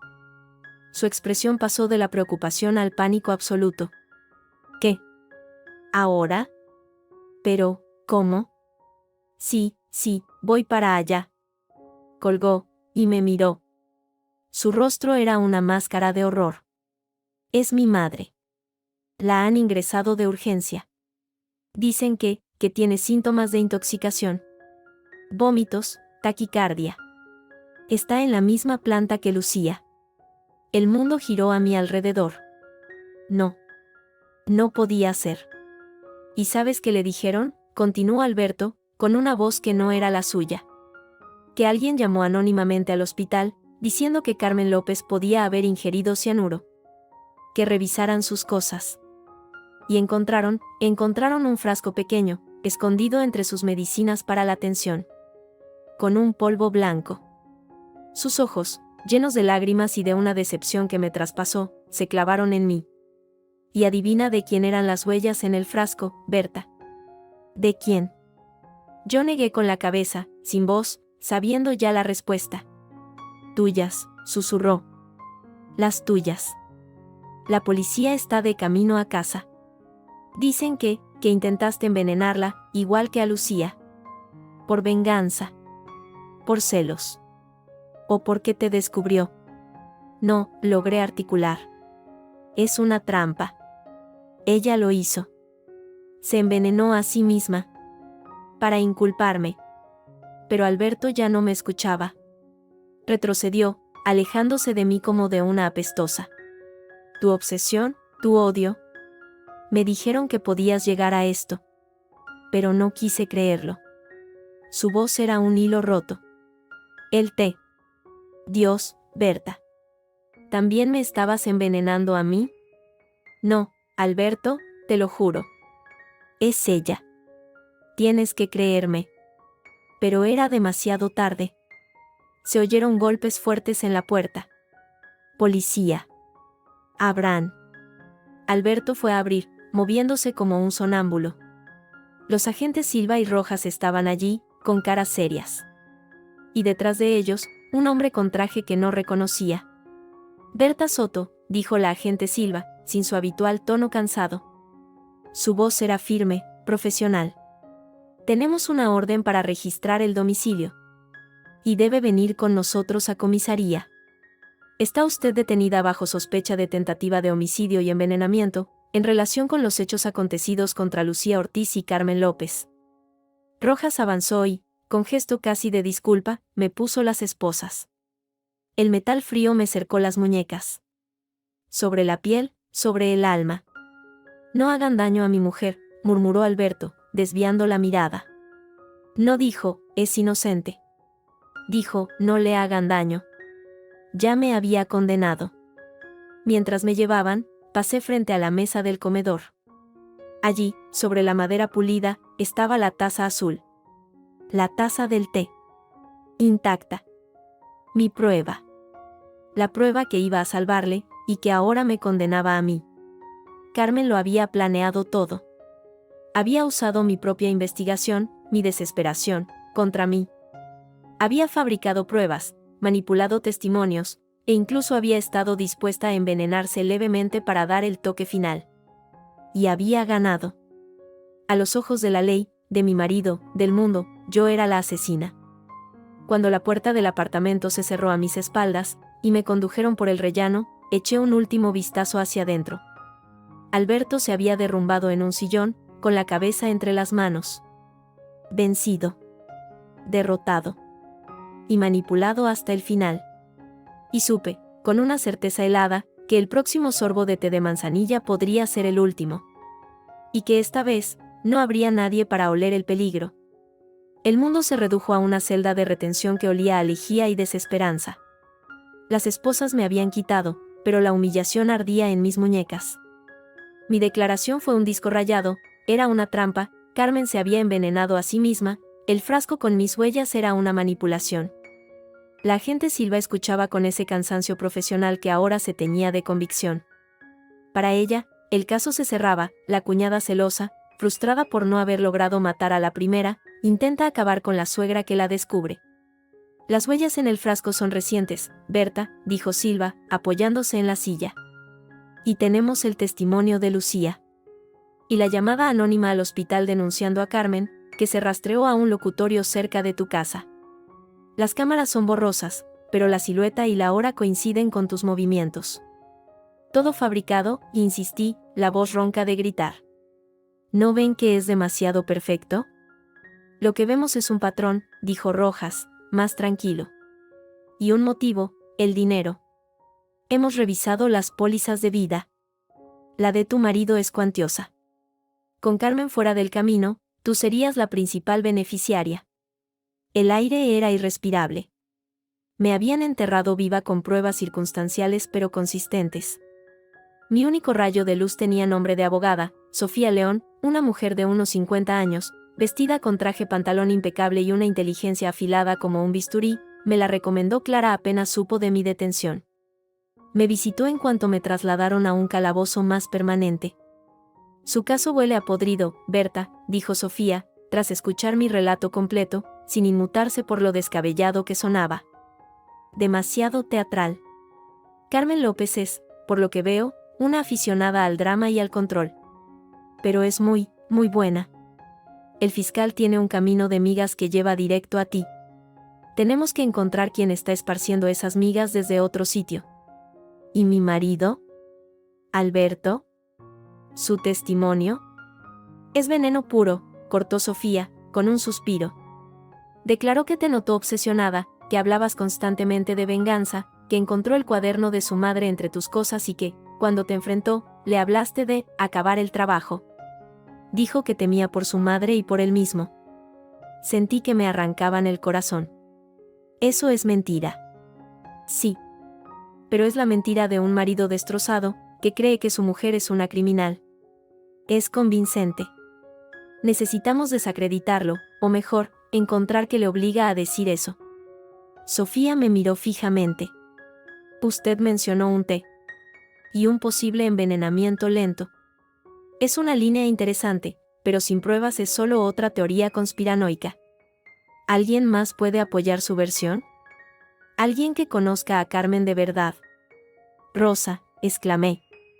Rosa Martínez, la antigua asistenta. Ella sabe lo que hizo con su primer marido. Y tal vez Javier. Ahora que Lucía está despierta, quizás si habla con claridad. De Javier no espere mucha ayuda. Le culpa a usted. Y Rosa, es un testigo débil y lejano. Sofía anotó algo. Necesitamos algo del presente. Algo que ate a Carmen con la compra del cianuro real, no solo de las almendras. O con la manipulación de testigos. Usted dijo que el dueño de la tienda desapareció. Eso es sospechoso. Y la amenaza anónima que recibió, podría ser clave si la vinculamos a ella. Me dejó unos documentos para firmar y se fue, prometiendo presionar para que me concedieran la libertad bajo fianza, aunque fuera con cargos. Tardará unos días. Aguante. Aguantar era ver pasar las horas en una celda, rumiando el odio y la impotencia. La segunda noche, una guardiana me dijo que tenía visita. No era Sofía. Era mi madre. Isabel parecía haber envejecido 10 años en 2 días. Pero sus ojos seguían teniendo aquel fuego. Hablamos a través de un cristal, por teléfono. Escúchame bien, Berta, dijo, sin preámbulos, bajando la voz. He estado haciendo mi propia investigación. No he parado. Y he encontrado algo. A la vecina de Carmen, la del piso de al lado. La que siempre está cotilleando en el rellano. Le he dicho que era periodista, que escribía sobre mujeres emprendedoras mayores. Mamá, ¿qué has hecho? He comprado su chismorreo con un pastel de verdad, de la mallorquina. Y me ha contado que, en los últimos meses, Carmen recibía visitas de un hombre. No era Alberto. Un hombre más joven, con pinta de funcionario, o de policía. Decía que venía a arreglar unos papeles del seguro. Pero venía a horas raras. Un hombre. Más joven. ¿Cómo? Rojas. El agente Rojas era más joven que Silva. Un nudo de hielo se me formó en el estómago. ¿Podría describirlo? Moreno, pelo corto, complexión fuerte. Llevaba un anillo de sello antiguo en la mano derecha, me dijo. Se fijó porque le llamó la atención que un hombre tan joven llevara un anillo de abuelo. El anillo. Recordé a Rojas tomando notas. Llevaba un anillo de sello, de oro, con un escudo oscuro. Lo había visto brillar bajo la luz fluorescente de la comisaría. Dios mío. Eso no es todo, continuó mi madre. He intentado localizar a Rosa otra vez, para que declarara oficialmente. Llamé al pueblo. A la tienda. Hizo una pausa, y su voz tembló ligeramente. Berta, Rosa Martínez murió anoche. Dicen que fue un accidente. Se cayó por las escaleras de su casa. Era muy mayor, y vivía sola, así que no ha levantado sospechas. El mundo perdió todo el color. Rosa. La única persona que podía vincular el pasado de Carmen con su modus operandi. Eliminada. No fue un accidente, susurré. Lo sé. Pero no tenemos pruebas. Solo un presentimiento y una casualidad macabra. Isabel se acercó más al cristal. Hay más. Después de lo de Rosa, me puse a investigar sobre el primer marido, Lorenzo. Su muerte fue en Puebla, pero el cuerpo fue trasladado a Madrid para el funeral. Y el médico forense que firmó el certificado de defunción se llamaba Ernesto Rojas. El padre de la gente. Las piezas del rompecabezas envenenado encajaron con un golpe seco. Carmen había sobornado o manipulado al padre de Rojas, un forense, para tapar el asesinato de su marido. Y años después, el hijo, siguiendo los pasos de su padre en la policía, se convertía en su cómplice, asegurándose de que las investigaciones se torcieran en la dirección correcta. Todo por dinero, o por lealtad familiar pervertida, o por algún tipo de chantaje. Rojas era la llave. Él había manipulado la prueba del frasco, había encontrado mis huellas, había hecho desaparecer al dueño de la tienda. Él era la sombra que todo lo movía. Tienes que tener mucho cuidado, mamá, le dije, aterrada. Si ella se ha enterado de que hablaste con Rosa, tú podrías ser la siguiente. Ella no me tocará. Soy más dura que ella. Pero vi el miedo en sus ojos. Tú preocúpate de salir de aquí. Sofía está preparando la fianza. Hablo con Javier. ¿Con Javier? ¿Para qué? Para contarle lo de Rosa. Para hacerle ver que Carmen limpia sus huellas de forma muy definitiva. No sé si ha funcionado, pero al menos ha sembrado una duda. Se levantó. Aguanta, hija. Estamos cerca. Solo necesitamos que alguien del otro lado se rompa. El otro lado se rompió, pero no como yo esperaba. Al día siguiente, me concedieron la libertad provisional bajo una fianza astronómica que mi padre, con el corazón en un puño, pagó con sus ahorros. Las condiciones: no acercarme a Carmen, a Alberto ni al hospital de Lucía, y entregar mi pasaporte. Salí de la comisaría con Sofía. La luz del día me dolió en los ojos. ¿Y ahora?, pregunté, sintiéndome extraña y vulnerable en la calle. Ahora, usted se va a casa de sus padres y no mueve un falso paso. Yo sigo investigando. Tengo un contacto en la policía científica que está revisando el frasco de Marras. Y he pedido los registros telefónicos de Carmen y del agente Rojas. Es cuestión de tiempo que algo salte. Pero el tiempo era un lujo que no teníamos. Esa misma tarde, mientras estaba en casa de mis padres, tratando de no saltar con cada ruido, sonó el teléfono. Era un número desconocido. Lo cogí, con el corazón en un puño. ¿Berta? Era la voz de Javier. Rota, diferente. Javi. ¿Qué pasa? Lucía. Está mejor. Habla con claridad. Hizo una pausa larga, dolorosa. Me ha dicho que no se acuerda de haber dicho tu nombre. Que lo último que recuerda antes de desmayarse es el sabor a almendras, y la voz de Carmen, en el teléfono, el día antes, preguntándole de forma rara si le gustaban los bizcochos de almendra, porque iba a hacer uno especial. El suelo bajo mis pies se volvió más firme. ¿Lo ves? La estaba sondeando. Sí. Y hay más. Su voz se quebró. Después de lo de Rosa, después de que tu abogada me contara lo de su accidente, he hecho algo. He ido a ver a Carmen. Le he dicho que lo sabía todo, que Lucía había recordado su llamada. Y ella no lo negó. Solo me sonrió. Y me dijo que a veces, para proteger a la familia, hay que podar las ramas enfermas. Que Lucía era un accidente colateral, pero que tú eras la rama podrida. Y me ofreció dinero. Para el tratamiento de Lucía, para los niños. Para que me callara.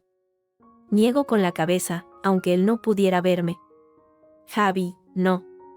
No lo he aceptado, dijo, con un hilo de voz. Pero me hizo ver algo.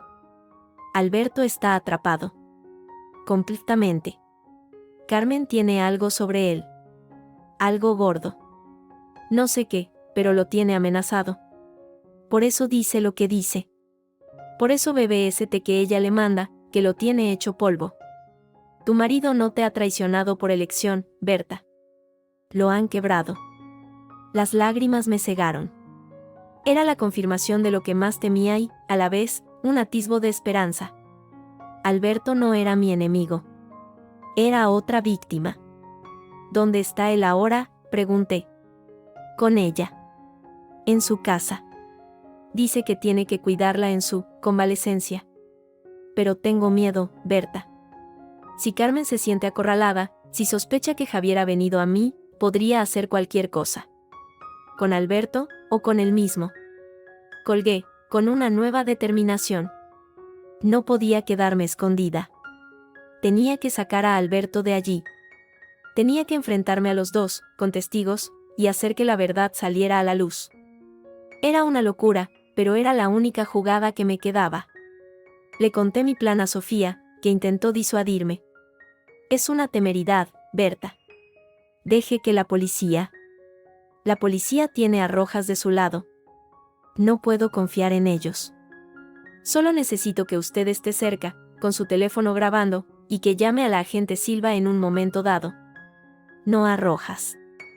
A Silva. Ella es dura, pero no está comprada. Lo sé. Al final, accedió, a regañadientes. Mi madre quiso venir, pero se lo prohibí. Necesito que tú estés a salvo. Por si algo sale mal. Esa noche, con la noche madrileña como testigo, fui a la casa de Carmen en La Moraleja. Sabía el código de la verja porque Alberto, en un descuido, me lo dijo una vez. El jardín estaba oscuro, silencioso. En el salón principal, se veía una luz tenue. Me colé por la puerta de servicio, que solía estar sin llave. La casa era un silencio opresivo, roto solo por el tic-tac de un gran reloj de péndulo. Avancé por el pasillo de mármol hacia el salón. Y allí los vi. Carmen, recostada en un sofá, con una bata de seda, leyendo. Y Alberto, en un sillón junto a ella, con una taza humeante en las manos. El té. Parecía pálido, con ojeras profundas, los ojos vidriosos. Berta, dijo Carmen, sin levantar la vista del libro. ¡Qué sorpresa! Y violando una orden de alejamiento. ¡Qué temeraria! Alberto se volvió. Al verme, sus ojos se abrieron, y en ellos vi pánico, no ira. Berta, vete. Por favor, vete. No, Alberto. No me voy sin ti. He venido a sacarte de aquí. Carmen cerró su libro con suavidad. ¡Qué dramática! Mi hijo está donde debe estar. Cuidando de su madre. Algo que tú nunca entenderías.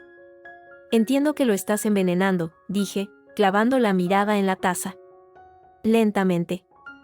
Algo que cause confusión, debilidad, sumisión. ¿Benzodiazepinas trituradas? ¿Algún ansiolítico fuerte? Ese té no es para calmarle. Es para controlarle. Alberto miró la taza, luego a su madre, con un destello de lucidez horrorizada en la mirada. Tonterías de una mente calenturienta, desestimó Carmen. Alberto, bebe tu té. Te hará bien. No, dijo Alberto, con voz débil. No quiero más. Bebe, insistió Carmen, y su tono perdió toda dulzura. Era una orden. Fría. Inapelable. Alberto, como un autómata, llevó la taza a sus labios. No. Corrí hacia él y le quité la taza de las manos. El líquido caliente se derramó sobre la alfombra persa, manchándola de un color oscuro. Mira lo que has hecho, gritó Carmen, poniéndose de pie, con los ojos llameando de rabia pura. Eres una bestia destructora. Y tú una asesina, le espeté. Mataste a tu marido. Intentaste matarme a mí. Casi matas a Lucía. Y ahora estás matando a tu propio hijo, gota a gota. ¿Para qué? ¿Para el dinero? ¿Para el control? El control es lo único que importa, estalló ella, perdiendo por fin su compostura. Su rostro, siempre tan sereno, se retorció en una mueca de odio visceral. Él es mío. Mi creación. Yo lo crié, lo eduqué, lo preparé para todo. ¿Y tú viniste a robármelo? Una mediocre sin familia, sin pasado, sin nada que ofrecerle más que tu cara de niña buena. Él merecía más. Merecía a alguien de su clase. Como tú, grité. ¿Una viuda envenenadora? Lorenzo era un imbécil débil, escupió. Se ahogaba en sus deudas. Su muerte fue una liberación. Para él y para mí. Y el seguro dio a Alberto el futuro que merecía. Todo lo he hecho por él. Todo. Incluido apartar de su camino a alimañas como tú. Alberto la miraba, boquiabierto, como si la viera por primera vez. La niebla de sus ojos se despejaba, empujada por el shock. Mamá, ¿qué estás diciendo? La verdad, hijo, dijo Carmen, volviéndose hacia él, con un tono súbitamente suave, casi hipnótico. La verdad que siempre he protegido de ti. Te hice fuerte. Y ahora esta intrusa quiere destruirlo todo. Pero no lo permitiré. Rojas se encargará de ella. Para siempre esta vez. Rojas, repetí, mirando a Alberto. El agente Rojas. Es su cómplice, Alberto. Su padre tapó el asesinato de tu padre. Y ahora él tapa esto. Estás rodeado de mentiras. Alberto se levantó, tambaleándose. El té, murmuró. Siempre me sentía ausente. Confundido. Después de beberlo. Era para tu bien, insistió Carmen, acercándose a él. Para que no sufrieras con todas estas complicaciones. Para que vieras claro, que vieras que ella es el problema. El problema eres tú. La voz de Alberto retumbó en la habitación. Gritaba, con todos los años de manipulación y miedo saliendo a borbotones. Me has tenido drogado. Me has hecho decir cosas contra mi mujer. Casi la mandas a la cárcel. Y mataste a mi padre. Las lágrimas le resbalaban por la cara. Dios mío, papá. Carmen palideció. Vio que perdía el control sobre su obra maestra. Y entonces, su mirada, llena de pánico y furia, se posó en la mesa, donde había un abrecartas de plata, con forma de estilete antiguo. Todo pasó en cámara lenta. Vi su intención un segundo antes de que se moviera. No iba a por mí. Iba a por él. Para que su hijo no cayera en manos del enemigo. Para que la verdad muriera con él. Alberto, cuidado. Ella se abalanzó, el abrecartas brillando en su mano. Alberto, aturdido, no reaccionaba. Salté hacia adelante, me interpuse entre ellos y agarré el brazo de Carmen con todas mis fuerzas. Forcejeamos. Ella era sorprendentemente fuerte, impulsada por la locura. El afilado metal se acercaba peligrosamente a mi cuello. De repente, Alberto reaccionó. Con un grito ronco, agarró a su madre por los hombros y la apartó de mí con violencia. Ella perdió el equilibrio y cayó hacia atrás, contra la repisa de la chimenea de mármol. Hubo un golpe sordo, horrible. Carmen se desplomó en el suelo, inmóvil. Un fino reguero de sangre oscura comenzó a expandirse desde su sien, sobre el mármol blanco. Alberto y yo nos quedamos paralizados, mirando el cuerpo inerte de su madre. La única persona que conocía toda la verdad. Yacía allí, con los ojos abiertos, viendo al vacío. Fuera, se oyeron sirenas. Sofía había llamado a Silva, como acordamos. Llegaban justo a tiempo para el acto final. Alberto se desplomó de rodillas junto a su madre, no para tocarla, sino consumido por los sollozos, un sonido desgarrador de duelo, de liberación y de horror. Yo me quedé de pie, temblando, mirando la sangre y sabiendo que, aunque la pesadilla quizás terminaba allí, las cicatrices, y los secretos que Carmen se llevaba a la tumba, durarían para siempre. Y la mayor de todas, la que había insinuado con tanto odio, aún flotaba en el aire. ¿Qué quería decir con eso de que yo no tenía pasado? El sonido de la sirena se convirtió en un latido ensordecedor que llenó la mansión. Los focos de los coches patrulla barrían los ventanales, pintando de azul y rojo el mármol manchado de sangre. El tiempo parecía haberse fracturado. Alberto, arrodillado junto al cuerpo inmóvil de su madre, tenía la mirada perdida en algún punto entre el horror y el vacío. Yo permanecía de pie, temblando, el peso del abrecartas que había caído al suelo resonando en cada latido de mi corazón. La puerta principal se abrió de golpe. Entraron primero 2 agentes uniformados, pistolas desenfundadas. Detrás de ellos, la agente Silva, con el rostro grave como una losa. Y justo a su espalda, el agente Rojas. Sus ojos, al ver el cuerpo de Carmen en el suelo, se ensancharon con una mezcla de pánico y rabia que intentó disimular de inmediato, transformándola en una máscara de profesional consternación. «Quietos todos, manos donde pueda verlas», gritó uno de los uniformados. Alzamos las manos. Alberto lo hizo de forma mecánica, como un autómata. Yo no podía apartar la vista de Rojas. Él evitó mirarme, fijándose en Silva. «Parece una escena del crimen, compañera», dijo, con voz forzadamente neutra. «Procedamos a la detención de los implicados». «Un momento, Rojas», cortó Silva, avanzando. Su mirada, experta y cansada, escrutó la escena, la taza rota, el líquido derramado, el abrecartas en el suelo, la posición de los cuerpos. Se arrodilló junto a Carmen y buscó un pulso en el cuello. Permaneció así varios segundos, que se hicieron eternos. Luego, se levantó y sacudió la cabeza, casi imperceptiblemente. «Llamen a forenses. Y a la científica. Esto hay que procesarlo todo». «Ella la atacó», dijo Rojas, señalándome con la barbilla. «La azotó. Violó la orden de alejamiento, entró por la fuerza y atacó a la víctima. El marido intentó defender a su madre y en la pelea, la mujer cayó. Su historia era rápida, limpia, conveniente. No fue así», salió mi voz, ronca pero clara. «Ella intentó apuñalar a Alberto con el abrecartas. Yo la sujeté. Alberto la apartó para protegerme y ella cayó. Fue defensa propia. Y ella lo admitió todo, el envenenamiento de Lucía, el de su primer marido, Lorenzo Soto. Y su complicidad con usted, agente Rojas». Rojas palideció. «Está delirando». El SOC.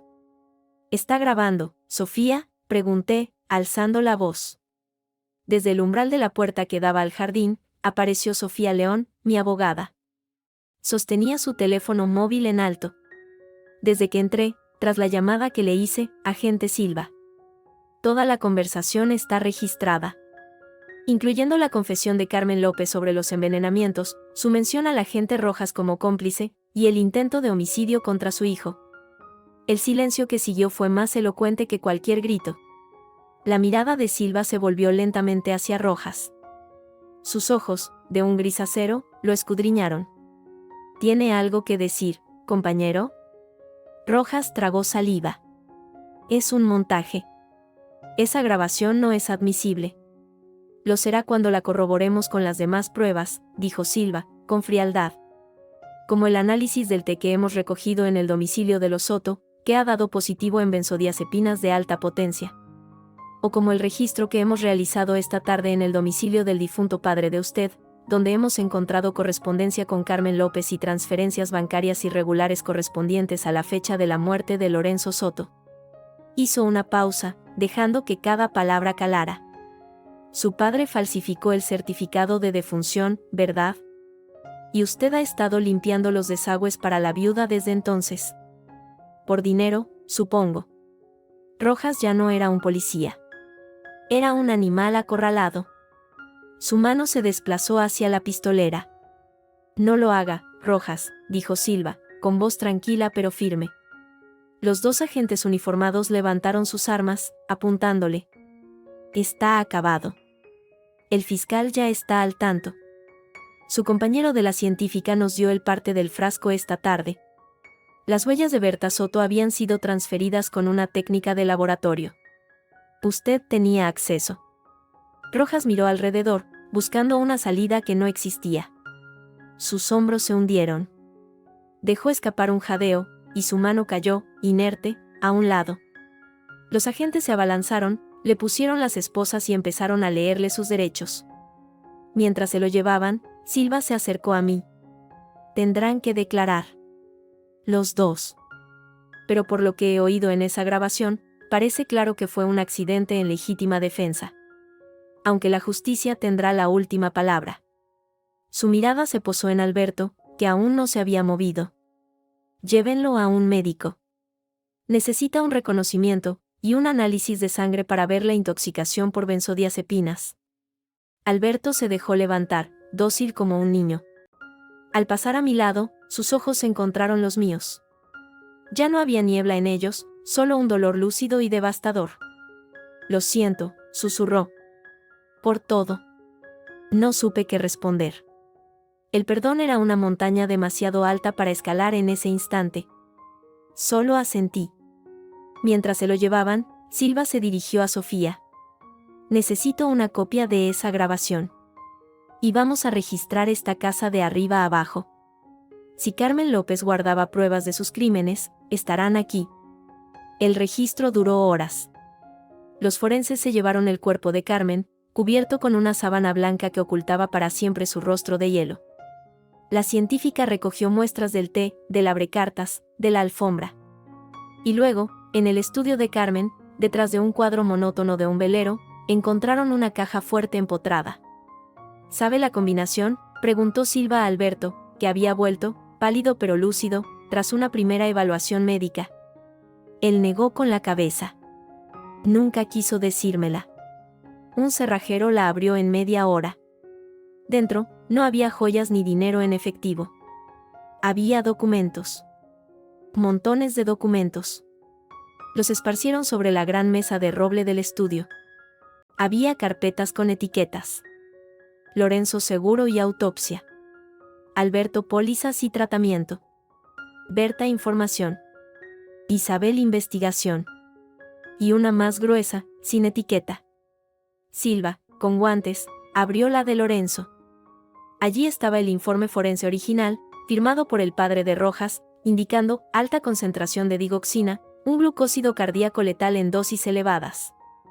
Y al lado, el informe oficial, falsificado, que citaba fallo cardíaco agudo. Había extractos bancarios con transferencias de Carmen a una cuenta en las Islas Caimán a nombre de Ernesto Rojas. La carpeta de Alberto contenía las pólizas de seguro, pero también informes médicos falsos que diagnosticaban a mi marido de una enfermedad degenerativa incurable, justificación para las altas sumas aseguradas. Y un diario detallado de las dosis de benzodiazepinas que le administraba en el té, con anotaciones sobre sus efectos, mayor docilidad, pérdida de memoria a corto plazo, aceptación de narrativa sugerida. La de Isabel, mi madre, me heló la sangre. Contenía fotos recientes de ella saliendo de su casa, de compras, visitándome en comisaría. Informes de un detective privado sobre sus movimientos. Y un plan, fechado hacía solo un mes, titulado Accidente doméstico fuga de gas. No se había llevado a cabo. Quizás porque yo me había convertido en un objetivo más urgente. Por último, la carpeta sin etiqueta. Dentro, encontré mi pasado. No era el que yo conocía. Había documentos de adopción. Fechados hace 35 años. Mi nombre de nacimiento, Ana. Apellidos, desconocidos. Lugar, un orfanato de Valladolid.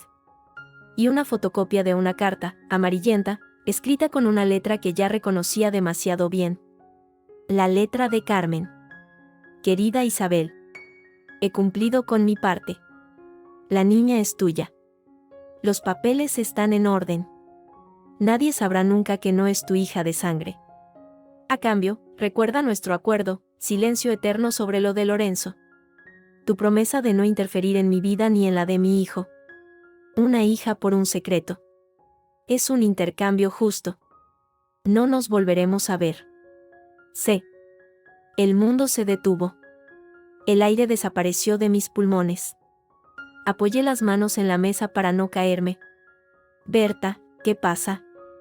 La voz de Alberto sonó lejana. No podía hablar. Señalé la carta. Silva la cogió y la leyó.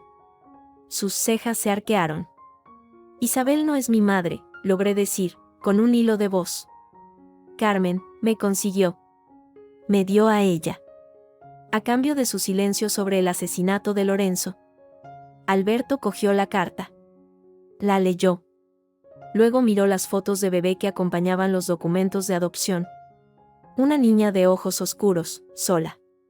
Dios mío, murmuró. Todo era un trueque. Una transacción. No solo eso, dijo Silva, sacando otro papel de la carpeta. Era un informe clínico. De un hospital de Valladolid, con fecha de hace 36 años.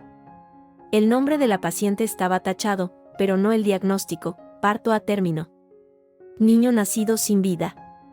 Depresión postparto severa. Y una nota al margen, en la letra de Carmen, Isabel Montero. La hija murió al nacer. El marido la abandonó. Era vulnerable. Era perfecta. Isabel. Mi madre. No mi madre biológica. Una mujer destrozada a la que le dieron una niña huérfana para callar su boca. Para comprar su silencio sobre un asesinato. La revelación era tan monstruosa, tan vasta, que no podía procesarla. Todo mi amor, mi historia, mi identidad, se construyó sobre una mentira y un chantaje. Carmen no solo me había querido muerta. Me había usado como moneda de cambio antes de que yo supiera siquiera hablar. Había tejido mi vida desde la sombra, convirtiéndome en un peón en su juego de poder, incluso antes de conocerme. Tengo que hablar con mi madre, dije, sintiéndome vacía, como si me hubieran arrancado las entrañas. Espere, dijo Silva. Hay más. Sacó un último documento. Era un testamento hológrafo, escrito por Carmen. Fechado el día anterior a mi cumpleaños. Decía, con su letra pulcra y fría. Si me ocurre algo, quiero que se sepa la verdad. No fui yo quien mató a Lorenzo. Fue Isabel Montero. Ella descubrió mis experimentos con los glucósidos. Él la acosaba, la amenazaba con revelar un affair que tuvieron años atrás. Ella me pidió ayuda. Yo le di la sustancia. Ella la puso en su whisky. Después, me chantajeó. Quería una hija. Yo se la conseguí. Un secreto por otro. Pero ella nunca ha dejado de ser una amenaza. Y su hija, Berta, es igual que ella. Una intrusa. Una sembradora de discordia. si algo me pasa, es porque ellas dos han conspirado para ello. La habitación dio vueltas a mi alrededor. Era la jugada final de Carmen desde la tumba. Un último intento de envenenar todo, de sembrar la duda eterna, de enfrentarme a la única persona que siempre había estado de mi lado. ¿Era posible? ¿Podía mi madre, mi dulce y fuerte madre, ser una asesina? ¿Había matado al padre de Alberto? ¿Y Carmen solo había sido una cómplice y luego una chantajista? No, dije, con más fuerza de la que sentía. Es otra mentira. Otra manipulación.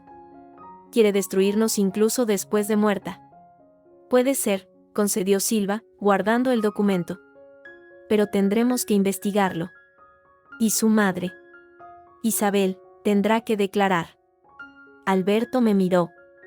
En sus ojos ya no había duda sobre su madre, sino una compasión profunda y un dolor compartido.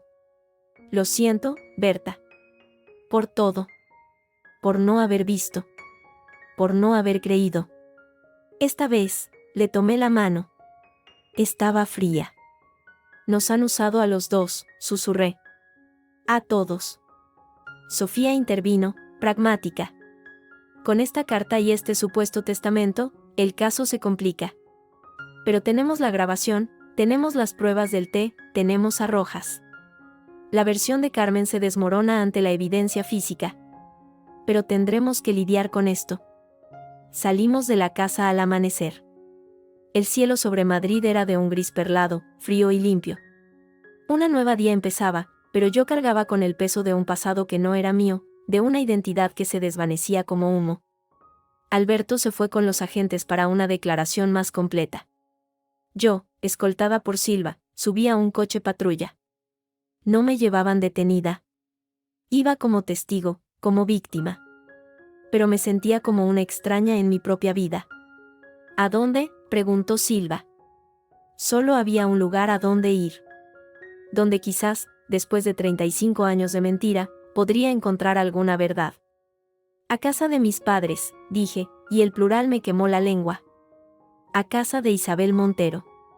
Tenía que mirarla a los ojos. Tenía que preguntarle. Tenía que saber quién era yo, quién era ella, y qué monstruosidades habían pactado en mi nombre, antes de que yo tuviera voz. El veneno de Carmen seguía actuando, incluso desde el más allá. Y el antídoto, si es que existía, solo podía estar en la verdad. Por dura que fuera.